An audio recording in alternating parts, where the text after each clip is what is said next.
All right, I'm the Flat Rate Master, and today we're going to talk about, well, what kind of technician are you? Now, this is not going to be a parody, nor characters. We're just going to talk about the various types of technicians that are out there in the world, and let me know in the comments which category you fit into. Now, we're going to start from top to bottom, so we're going to go to the highest level. Now, that is a diagnostic technician.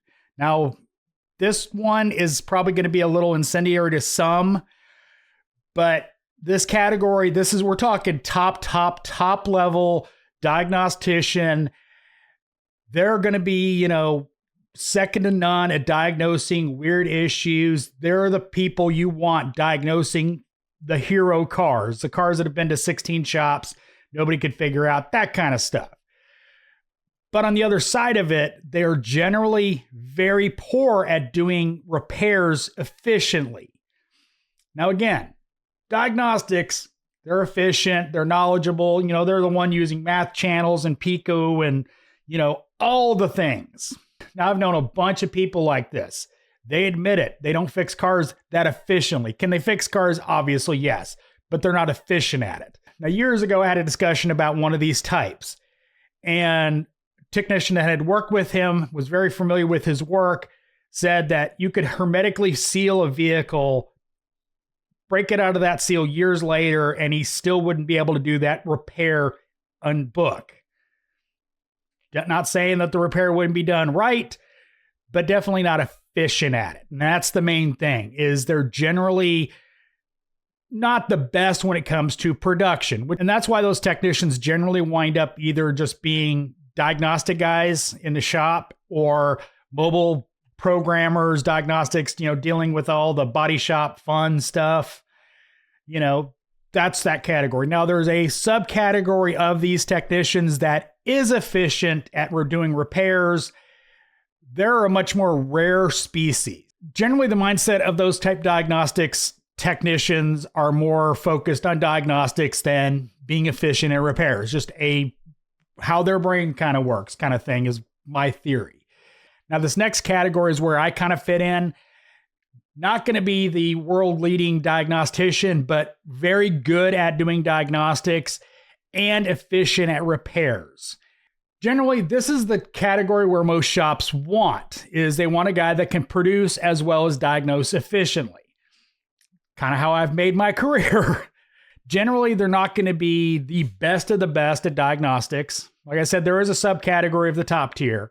Generally, they're going to get the diagnostic done in a relatively good fashion, accurately, et cetera, and do the repair in an efficient manner, i.e. under book time. Keep in mind, this is going to be a rare skill set that you're both good at diagnostics and repairs. Now, you're not going to be, but honestly, this is the category where most shops look for. They look for this type of tech because, well, let's be honest, regardless of pay systems, production is what every shop cares about. Keep in mind, there'll be categories that you're a blend of, so just keep that in mind. The next category down is the heavy line guy. Now, the heavy line guy generally is weaker at diagnostics, but they're really, really efficient at lugging big things out of cars and putting them back in, fixing the car. Now, diagnostics generally is going to be a weak spot for them. Not necessarily they're horrible at it, just they're weaker at it than the other categories I've talked about. But they're really, really efficient at fixing cars. And they're generally efficient at fixing cars across the board. Whether it's doing a water pump or doing a transmission, they're usually very, very efficient. They understand how to whip big stuff out of cars efficiently because they have to. Heavy line usually doesn't pay that well and it involves a lot of stuff. So out of necessity, they have learned the skill set to repair cars quickly. Now, the next category is they're not as good as they think they are. Generally, not bad technicians, but not as skilled in diagnostics as they think they are. Usually they're the ones that don't go to training, typically, and really they're not that effective at doing quality repairs in book time. They just think they are because they really don't track or pay attention to a lot of the details. Probably one of their reasons why they're in that category. They don't want to go to training to get better at what they do in diagnostics, and they don't analyze what they do day to day to see where they're making mistakes in repairs. But they think they're a much higher level than they are. Unfortunately, that type of technician usually has to be shown the error of their ways, and it's hard because they do believe they are better than they are. Honestly, I've been accused of being in this category. Not by my bosses, but by people on the internet. But anyway, now let's talk about the technician on the other side of it that's underconfident. This technician usually doesn't trust theirself, doesn't trust their diagnostics, doesn't trust their processes, so they second guess themselves a lot. Even when they're right a lot. They usually struggle with diagnostics, not because they're not coming to the right conclusions, but because they don't have the confidence to say, this is what's wrong. And sometimes that's affected by the management they work for, where every time you come up there with a solution, they get questioned, and it's not an effective way to, question them is, what testing did you do? That kind of stuff. It's more like, are you sure? Because, it's more like, are you sure that's what's wrong? Because, and honestly, this group is very hard to help because their confidence level is so low that even when you're telling them they're right and showing them they're right, they still second guess themselves. They have to get past their own mental problem, honestly, but they're generally decent technicians. They just need more confidence. Now, the next one is the famous one. Everybody loves this one. Call him the shotgunner, call him the parts changer. These should be kicked out of this industry. But they're very popular with shop owners. They shotgun parts at cars. They're the people that look up Identifix, pick the top problem or top couple problems. That's what it gets written up for, with zero testing. Shotgun parts at it and hope it fixes it. It's a problem in our industry, especially with the industry trying to get paid for diagnostics. It sucks when they pay for diagnostics, pay for repair, and the car comes back with the same problem. Now, shotgunners are usually relatively effective at doing repairs. That's what they do. They do repairs. But they don't even bother to try to diagnose cars. Like, they don't put in any effort. They don't even bother to check for ground.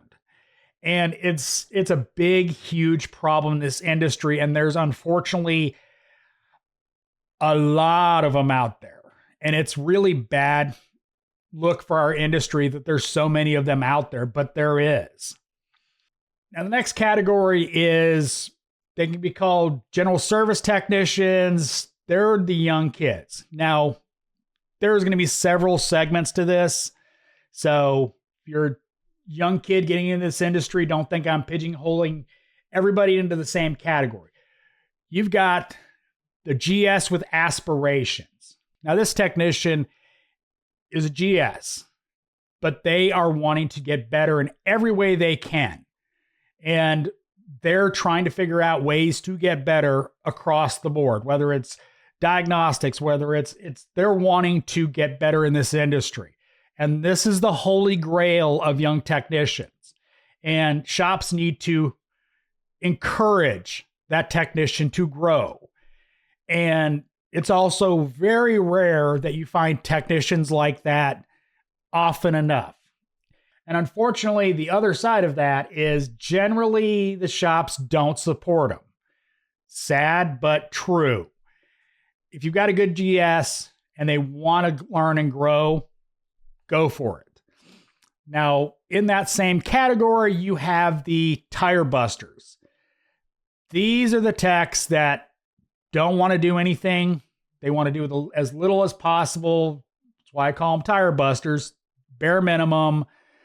Still in the GS category, but they're not wanting to advance to learn anything. They just happy doing what they're doing, making what they're making, they're not going to grow as a technician. Now, just because I say they're in the GS category doesn't mean they're in that category. They're also right below the parts changers. Like I said, they're right below the parts changers, but they're not as efficient as a parts changer. They don't care about being as efficient as a parts changer. This category does the bare minimum they have to do. And while it's okay for a tire shop, professional shop, probably not a good idea. They're not going to produce enough income for the shop to really support them. When we talk GS, of course, got to talk about the baby. Now, this is a person that gets in this industry with zero knowledge, usually at the dealership, and the baby obviously knows nothing. Now, they have the access, especially at a dealership, to learn a lot. And now babies, they tend to wash out of this industry the most. Not because problems in the industry is they get into it and realize they really don't like it. And I can't fault them for that. If you don't like what you do, it kind of sucks. Babies do cost the industry a lot of money. But again, you sift through those GSs and you might find one that wants to learn, that wants to grow. And that's just the process you have to go into, knowing that maybe 1 out of 10, 1 out of 20 is going to be that technician of the future that you can grow. So don't discount the babies. Now, of course, being an old guy myself, you've got the old mechanic. Now, this category is generally old men, predominantly a male industry, and it's generally old men. And that's where they have completely stopped learning. They've completely stopped caring about keeping up with anything in this industry. They're just riding out, throwing parts on cars until they retire or die.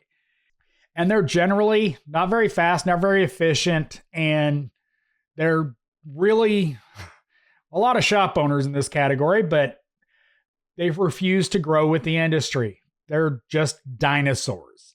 Now, these dinosaurs are, for the most part, dying out of this industry, but they're still out there. There's still places where they exist, where they still own that shop on the corner that refuses to do anything with a scan tool. They just want to do tires, oil changes, filters, and suck all the gravy they can. But when it has to hook up a scan tool to do brakes or something like that, they kick it down the street to the dealership saying only the dealer can do it because they refuse to learn anything. Luckily they're dying out, but it's still in this industry. They're still out there. They're still working at shops. They're still owning shops. And hopefully they'll retire soon and shops can move on. Businesses can move on. Technicians should move on. Categories I may have missed because I'm sure there are some I have. But as always, thanks for watching. I am the Flat Rate Master.